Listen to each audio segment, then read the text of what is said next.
ఒక్కొక్కని కథ వింటూ ఉంటే నిజంగా మనసుకు బాధ కలుగుతుంది. ఆ బాధ ఎలాంటి బాధ అంటే చెప్పలేం. అసలు మంగళగిరిలో ఒక పాపను, కృష్ణవేణి మంగళగిరి పాప, సోషల్ మీడియా పాప తీసుకొని పోయి ఆడపాపను కూడా, ఆడ కూతురని కూడా చూడుకోకుండా తీసుకొని పోయి హైదరాబాద్ నుంచి ఎత్తుకొని వచ్చి స్టేషన్లలో పెడతా ఉన్నారు. ఇంకొక పాప సుధారాణి, ఆ పాపను నెలలు ఈ స్టేషన్ నుంచి శ్రీకాకుళం నుంచి తిప్పినారు. ఒక కేసులో బెయిల్ వస్తుంది, బెయిల్ వచ్చిన వెంటనే ఇంకొక కేసు, మళ్ళీ ఆ కేసులో బెయిల్ వస్తుంది, బెయిల్ వచ్చిన వెంటనే మళ్ళీ ఇంకొక కేసు. ఇప్పటికి 11 కేసులు. ఒక కేసు అయిపోయినాక ఒక కేసు, ఒక కేసు అయిపోయినాక ఒక కేసు. 2 నెలలు దాదాపుగా వంశీ ఈరోజు జైల్లోనే కనపడతా ఉన్నాడు.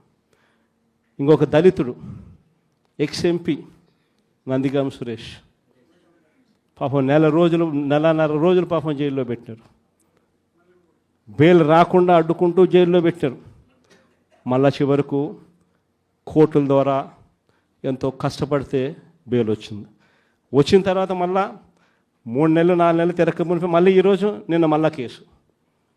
వాళ్ళ ఇంటి దగ్గరికి ఒక వ్యక్తి వచ్చి దళితులని కూడా చూడుకోకుండా ఆ మనిషిని ఈయనే తిడతాడు ఉన్నారు. తప్పుడు సాంప్రదాయాన్ని మీరు చాటుతా ఉన్నారు. ఈ సాంప్రదాయం ఒక వృక్షం అవుతుంది.